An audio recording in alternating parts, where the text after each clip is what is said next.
박근혜 전 대통령의 검찰 출석 이제 한 17시간 정도 남았습니다. 출석하면서 포토라인에서 어떤 입장을 밝힐까요? 누가 조사를 하고 몇 시간이나 이어질까요? 네, 또 조사 이후에 구속영장을 바로 청구할지도 초미의 관심사인데요. 강신업 변호사와 함께 자세히 알아보도록 하겠습니다. 어서 오십시오. 네, 안녕하십니까. 내일 오전 9시 반이죠. KBS에서도 7시 50분부터 또 뉴스 특보를 준비를 하고 있는데 네. 박 전 대통령이 어떤 메시지를 내놓을까요? 글쎄요, 이제 과거의 경우를 한번 돌아볼 필요가 있는데요. 네. 1995년이죠. 이때 그 노태우 대통령이 11월에 그 포토라인에 서게 됩니다. 11월 1일입니다. 그때는 이제 그 수사를 열심히 받겠다. 네. 그리고 처벌이 있으면 달게 받겠다. 처벌을 이런 얘기를 했습니다. 그리고 2009년에 말이죠. 이때 노무현 대통령이 다시 포토라인에 서게 되죠. 그때는 이제 면목 없습니다라고 하는 얘기를 하시고 들어가셨었는데요. 이번에도 아마 이제 박 전 대통령이 그 국민께 던지는 일반적인 메시지는 할 것으로 예상이 됩니다. 다만 이제 그 자신의 어떤 혐의를 인정한다든지 이런 얘기는 하지 않을 것 같고요.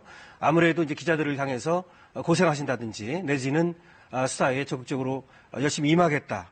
이 정도 얘기를 할 것으로 이렇게 기대가 됩니다. 네, 말씀하신 것처럼 과거 노태우 노무현 전 대통령 때는 어땠는지 당시의 입장 발표를 직접 확인해 보도록 하겠습니다. 정말 미안합니다. 모든 책임은 나에게 있습니다. 지금 심경을 좀 말씀해 주시죠. 다음에 하시오. 면목이 없다는 말도 있었는데. 네, 사실은 그 전에 면목이 없다는 말을 했고요. 네. 그 다음에 이제 다른 질문이 이어지자 다음에 하자라는 말을 2번을 했습니다. 네. 그리고 이제 올라가서 네. 조사를 받았죠. 네, 조사받고 20여일 후에 이제 수사 네, 목숨을 그렇습니다. 끊었죠. 네. 네. 자, 내일 조사. 일단 늦어지겠죠? 검찰이 방금 전 브리핑할 때는 아마 밤 늦게까지 갈 것 같다 이렇게 말했는데. 네, 그것도 과거를 보면요. 네.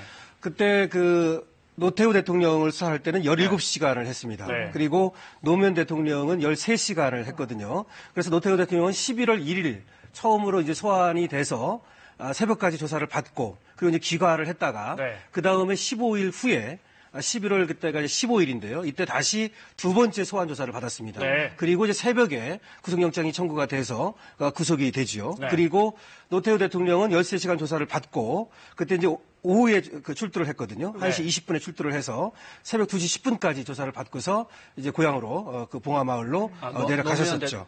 노무현 대통령 같은 경우는 말이죠. 네. 네. 자, 그러면 구체적으로 어떻게 조사를 받을지 저희가 그래픽 한 장 준비했는데요. 조사받는 방을 저희가 생각해 봤는데 일단 영상 녹화 CCTV, 영상 녹화나 음성 녹음은 뭐 당연 선택의 여지가 없는 거죠? 네, 과거에는 이제 대검 중수부에 1125실이라고 하는 데가 있었습니다. 네. 거기에서 이렇게 특별한 어떤 조사실이 있어서 조사를 받았었는데요. 네. 이번에는 서울중앙지검에서 조사가 이루어지죠. 네. 그래서 10층에 영상 녹화실에서 조사가 이제 이루어질 것으로 예상이 되고 있거든요. 네. 그 10층에 그 지금 영상 녹화실은 첨단 범죄 수사부하고 그리고 특수 일부하고 같이 쓰는 곳인데 네. 그 동선이 겹치지 않도록 네. 보안 키를 이용해서 들어갈 수 있게 되고요. 네. 그래서 일반인들로부터 이렇게 격리가 될 수 있는 곳이기 때문에 네. 그곳에서 조사를 받는다는 얘기가 지금 있습니다. 지금 보면 가운데 유리라고 밖에서만 보임. 이러면 이제 아무래도 검찰 고위층이 예를 들어 이영렬 중앙지검장 이제 지금 특수반 본부장 맡고 있는데 그런 네. 사람들이 와서 밖에서 이렇게 드라마처럼 밖에서 보는 겁니까? 그렇습니다. 지금 저 안에서는 이제 이원석 특수 1부장과 한흥재 형사 8부장이죠. 네. 이 두 사람이 조사를 할 것으로 예측되고 있고요. 네, 부장검사. 네, 그렇습니다. 네. 그리고 박 전 대통령이 이제 앞에 앉고 옆에 네. 이제 변호인이 한 명이나 두 명 정도 들어갈 네. 것으로 예상이 됩니다. 그리고 지금 말씀하신 것처럼 유리를 통해서 네. 서울중앙지검장이나 노승권 1차장이 지켜보면서 저것은 이제 수사 지휘를 한다는 의미가 있거든요. 네. 그래서 저 안에서 이루어지는 수사를 모두 듣고 보고 올 수가 있습니다. 네. 그러면서 필요하면은 쪽지 같은 것을 통해서 네. 이제 수사 지휘를 하게 되는 것이죠. 그때 뭐 이런 질문해라. 네, 이렇게 그렇습니다. 들어갈 수도 있다 이 말씀이시죠. 네.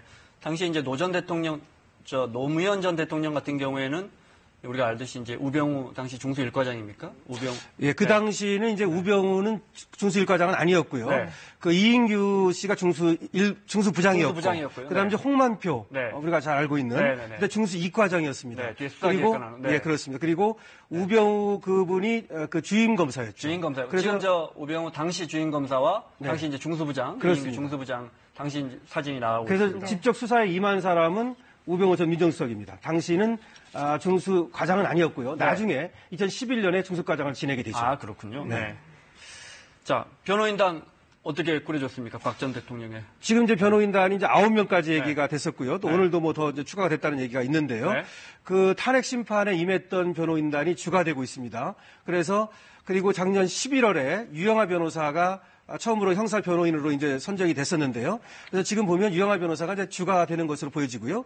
그리고 탄핵 심판에 임했던 손범규 변호사 네. 이 두 분이 이제 중심이 되는 것 화면에 같습니다. 지금 유영하 변호사입니다. 네, 그래서 유영하 변호사가 15일 날은 2시간, 17일 날 6시간, 18일 날은 8시간 이제 방문을 했다는 얘기죠. 네. 또 오늘도 아침 일찍 9시 좀 넘어서 들어가서 오랫동안 지금 있다고 그래요. 네. 그래서 저거는 이제 그 신문에 대비해서 말이죠. 네. 소위 예행 연습을 한다. 네. 이렇게 볼 수 있겠죠. 네. 어떤 질문이 예상되고 네. 그 질문에 대해서 어떻게 답변을 네. 할 것인가. 네. 예를 들어서 뭐 뇌물죄 같은 경우는 네. 우리가 어떻게 이제 뭐 부인을 한다면 네. 그 논리를 어떻게 세울 것인가. 네. 이런 어떤 준비를 하고 있다. 화면에는 이렇게 볼 수가 있습니다. 손범규, 역시 대통령 대리인단의 손범규 변호사입니다. 예, 그렇습니다. 네. 네. 그런데 과거 그 다른 대통령들에 비해서 이번 박 전 대통령의 변호인단이 조금 약하다 이런 평가도 있잖아요. 네, 과거에는 이제 민정수석을 했던 분들이 보통 이 변호인이 들어갔거든요. 그래서 그때 전두환 대통령 같은 경우도 이양우라고 그때 네. 민정수석을 했던 분이거든요. 네. 그래서 이렇게 민정수석을 했던 분들이 하면 좋은데 이번에는 이제 우 민정수석 같은 경우는 뭐 할 수가 없는 거고요. 네. 그리고 또 한 분은 김영환 전 민정수석은 이제 돌아가셨거든요. 그 다음에 최재경 민정수석이 있습니다. 네. 마지막에 이제 들어갔던. 네. 근데 그쪽은 지금 고사를 한 것으로 전해지고 네. 있거든요. 그래서 이제 박 전 대통령 같은 경우에는 민정수석을 지낸 분들이 지금 변호인으로 들어가지 않는 이런 지금 모습으로 지금 연출이 되고 있습니다. 또 박 대통령이 거의 모든 일단 혐의를 좀 부인할 거라는 그런 전망이 많죠. 그렇습니다. 지금 박 전 대통령이 받고 있는 혐의가 13가지 아닙니까? 그 13가지 중에서 가장 중요한 것은 이제 뇌물죄가 네. 될 텐데요. 이 뇌물죄는 준 사람도 지금 이제 부인을 하고 있기 때문에요. 네. 이재용 부회장도 당연히 부인을 했고요. 네. 어제 들어갔던, 그저께 들어갔던 지금 SK 최태원 회장 회장이요? 여기도 네. 지금 부인을 하는 것으로 보여지고요. 네. 그렇기 때문에 사실은 이 뇌물죄가 지금 공격을 하는 검찰이나 또는 네. 방어를 하는 박 전 대통령이나 가장 중요한 부분입니다. 그래서 여기에 대해서 과연 어떻게 이제 공격을 하고 방어를 할지가 중요하고요. 그 다음에 이제 블랙리스트 부분이죠. 여기에 네. 과연 박 전 대통령이 여기 지시를 하거나 관여를 했는지 이런 것들이고요. 그 다음에 중요한 것이 이제 공무상 비밀 누설이 됩니다. 그래서 지금 47건의 공무상 비밀을 넘겼다라고 하는 네. 의혹이 있는데요. 이런 거에 대해서도 이제 조사가 이루어질 것으로 보입니다. 그래서 이제 가장 중요한 것은 결정적인 증거가 있느냐 하는 것인데요. 여기에 대해서는 우리가 잘 아는 대로 안종범 전 수석의 그 업무 수첩이라고 하는 거 있지 않습니까? 네. 이것이 처음에는 17건이었고요. 나중에 또 이제 추가가 돼서 한 56건 정도 있는데요. 여기에 대통령의 어떤 지시가 빼곡히 적혀 있다는 것이기 때문에 아마 이것을 이제 들이밀면서 네. 검찰 쪽에서는 추궁을 할 것으로 이렇게 예상은 됩니다. 네. 실제로 박 전 대통령은 과거 대국민 담화나 또 정규제 TV와의 인터뷰를 통해서 어떠한 이익도 챙기지 않았다. 완전히 엮인 거다. 네. 이런 입장을 밝혔는데요. 직접 보시죠. 저로서는 좀 더 꼼꼼하게 챙겨보고자 하는 순수한 마음으로 한 일인데 이유 여하를 막론하고 국민 여러분께 심려를 끼치고 지금 벌어진 여러 문제들 역시 저로서는 국가를 위한 공적인 사업이라고 믿고 추진했던 일들이었고 그 과정에서 어떠한 개인적 이익도 취하지 않았습니다. 지인이라는 사람이 여기저기 막 다 하고 그러니까 뭐든지 다 엮어가지고 이렇게 된다는 거는 있을 수 없죠. 저는 제 나름대로 국정 운영에 어떤 저의 어떤 철학과 소신을 갖고 쭉 일을 했고 뭔가 오래전부터 기획된 것이 아닌가 하는 그런 느낌도 지울 수가 없어요. 솔직한 심정. 예. 자, 특검이 사실은 박 대통령 이제 탄핵 인용이 되기 전에 대면 조사를 준비했지 않습니까? 그렇습니다. 그럼 특검이 이렇게 해를 하려고 했던 준비물들이 있을 거 아닙니까? 뭐 그렇죠. 수사 결과물이라든지 네, 이런 것들이 다 인계됐을 거고. 그렇죠. 당시 이제 수사팀들도 많이 합류가 돼 있는 거죠. 지금 그렇습니다. 뭐 원활하게 이렇게 정보 교류가 되고 있다 보시면. 예, 그렇습니다. 특검에 파견됐던 검사가 20명이거든요. 네. 그중에서 8명은 공소 유지를 위해서 남아 있고요. 네. 12명은 복귀를 했습니다. 그 8명은 지금 특수본에 그대로 있는 거죠. 그렇죠. 아니, 특검에 그대로 있고 네. 이제 12명은 특수본으로 이제 복귀를 했죠. 아, 네. 특검에 참여했던 검사들. 8명은 공소유지위에 남아있고. 그렇습니다. 네. 근데 그분들이 모두 그 1기 특수본에 있던 사람들입니다. 네. 그래서 형사 8부, 한흥재 부장의 그 형사 8부라든지 네. 특수 1부, 그다음에 첨단범죄수사부 그 소속된 그 검사들이거든요. 네. 그래서 자신의 어떤 부로 복귀를 했기 때문에 그리고 네. 그 부에서 지금 수사를 하고 있으니까 네. 이 지금 수사에 참여하고 있다고 봐야 되고요. 네. 이 특수본 2기 수사 말이죠. 네. 그리고 특검에서도 이제 검찰 조사했던 어떤 기록을 뭐든지 검찰에 넘기거든요. 네. 넘기고 거기에 이제 필요한 어떤 메모도 해서 넘기는 것이고 네. 필요하다면 서로 뭐 전화 같은 것을 통해서 어떤 그 교류도 하고 있다고 봐야 되겠죠. 네. 아니, 지금 말씀하신 그러니까 2명의 부장검사가 직접 그 방에 들어가서 이제 질문을 조사를 할 텐데 네. 한흥재 부장검사 같은 경우에는 처음 특수본에 있다가 특검 갔다가 다시 특수본에 온 겁니까, 그럼? 아닙니다. 그분들은 네. 특수본 1기에 있었습니다. 네, 그러니까 1기에 있었고. 10월 달부터 11월까지 특검만 가지 않았을 특검은 뿐이고. 가지 않았었고 네. 지금 거기에 있었죠. 네. 그리고 그 소속 검사들이 네. 특검에 갔다가 복귀를 했죠. 네, 그렇군요. 알겠습니다. 자, 국민들 제일 관심사 중에 하나일 것 같습니다. 구속영장을 청구할까요? 한다면 바로 할까요? 아니면 뭐 다음에 또 소환했다 할까요? 예, 그것도 과거를 보면 알거든요. 그 과거에 이제 노태우 대통령 경우에 11월 1일 날 이제 소환을 해서 그때는 아까 말씀드렸듯이 17시간 조사를 하고 나서 일단 귀가를 하거든요. 그리고 15일 후에 다시 불렀습니다. 네. 그래서 그때 이제 새벽까지 조사를 한 다음에 그때 이제 구속영장을 청구를 했고 네. 발부가 돼서 이제 구속이 됐죠. 그런데 이번에도 이제 과연 어떻게 할 것인가라고 하는 건데요. 그때에 비해서 조사할 것이 굉장히 많습니다.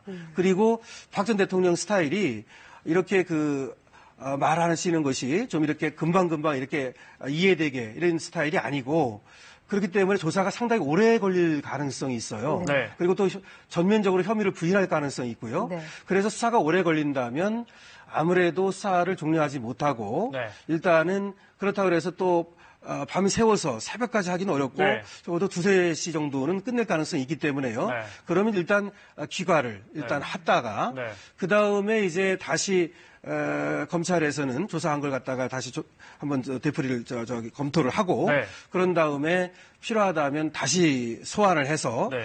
그때 가서 이제 구속 여부를 결정할 가능성. 네. 저는 그 가능성이 가장 많다고 봅니다. 한 번에 구속영장을 청구하지는 않을 것이다. 네, 왜냐하면 그거는 지금 정치적 이런 계산이 아니라요. 네. 한 번에 조사를 완료하기가 어려울 것이라는 것이고, 네. 그 다음에 밤샘 조사를 하려면 적어도 박 전 대통령의 동의가 있어야 되는데요. 네. 적어도 필요하다 이렇게 얘기를 하면서 이 정도 했으면 다음에 했으면 좋겠다라고 네, 얘기할 네. 가능성도 있고요. 네. 네. 알겠습니다. 이런 가운데 오늘부터 이제 롯데그룹 총수 일가에 대한 좀 다른 이야기입니다. 재판이 시작됐습니다. 이거는 최순실 씨에게 돈 지원하고 뭐 보내고 이런 거하고 좀 상관없는 재판이죠? 네, 그거하고는 관계없습니다. 네. 그거는 이제 롯데그룹 그 비리, 네. 그거에 대한 수사인데요. 그렇기 때문에 형제 간에 이제 경영권 다툼 때문에 불거진 그렇죠. 거죠? 그러면서 신격구 총괄 회장이라든지 신동빈, 신동주 네. 이 모두가 지금 관련돼 있습니다. 네. 그래서 여기에 대해서 이제 재판을 하는 것인데요. 오늘 화면입니다. 오늘 네, 그렇습니다. 네. 오늘 이제 출두를 했죠. 네. 네. 그래서 그 탈세 혐의가 지금 있는 것이거든요. 네. 그래서 지금 저 신동주라든지 신동빈 이런 사람들뿐만 아니라 신동빈 큰딸 회장이니까, 있고요. 그다음에 지금 부인이라고 하는 네, 서미경 씨. 서미경 씨 네. 있죠. 네. 예, 그분들이 지금 거기에다가 징여 또는 양도를 하면서 말이죠. 세금을 제대로 내지 않았다는 이런 의혹이 있습니다. 그러니까 탈세는 아버지 지금 신동주 이제 큰형이죠. 네. 큰아들이죠.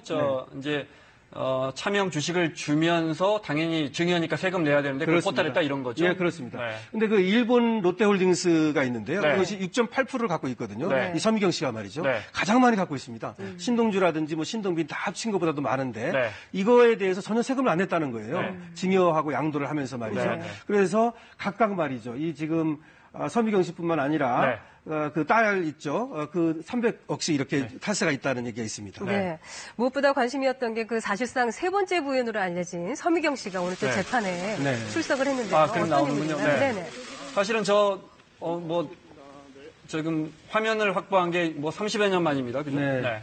서미경 씨는 신격구 총괄 회장의 셋째 부인으로 알려져 있죠. 네. 실제로는 이제 법률상의 어떤 부인은 아니고요. 네. 그리고 그 사이에는 신유미라고 하는 딸이 있습니다. 네. 그래서 아까 말씀드린 것처럼 이 두 사람에게 계속해서 이제 증여나 양도를 함으로써 일부 롯데홀딩스 지분을 6.8%씩이나 지금 양도를 했다는 것이죠. 네. 거기에 대해서 지금 세금 포탈 의혹이 있다는 것이고요. 네. 이 지금 서미경 씨와 신유미 씨가 각각 300억씩 세금 네. 포탈을 한 게 아니냐 이런 의혹을 받고 있는 겁니다. 알겠습니다. 이 재판하고 상관없이 이제 롯데가 K스포츠재단이나 미르재단에 지원한 것도 롯데는 특히나 그 검찰 수사 앞두고 70억 현금 지급했잖아요. 네. 이렇게. 이 부분 이제 수사는 본격적으로 시작된 예, 그것도 이제 한다고 봐야죠. 네. 원래는 이제 45억을 K스포츠와 미르재단에 네. 처음 이제 지원을 했었고요. 네. 나중에 이제 70억을 추가로 했다가 그것을 이제 돌려받았죠. 네. 그것이 이제 롯데인데요. 롯데는 면세점이 이제 문제가 됐던 겁니다. 네. 그래서 이 면세점을 받기 위해서 70억을 줬던 게 아니냐. 네. 그러고서 이제 문제가 되니까